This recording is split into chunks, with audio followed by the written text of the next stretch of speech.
Dis Nadia Swanepoel, gebore as Reinhard. Die 28-jarige het maandag met haar eetstaking begin uit protes teen die Departement van Binnelandse Sake wat nie haar nuwe identiteit wil erken nie.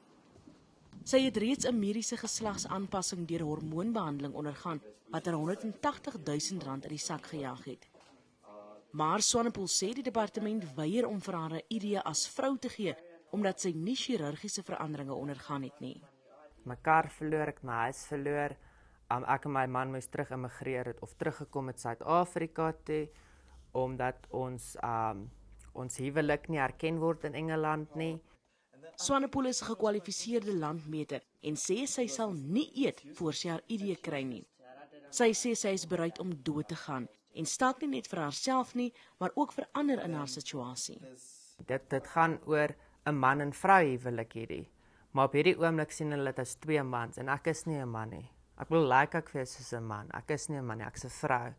En ek is geregtig tot 'n identiteit wat sê wie ek is. Drukgroepe sê dis net een van talle soortgelyke gevalle wat hulle hanteer en glo die regering ken Swanepoel se regte.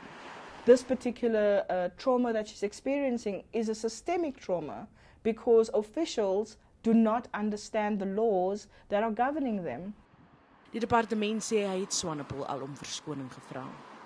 We have had similar incidents where the person was heterosexual, the person was homosexual, the person was transgender. And in any case, it's unacceptable.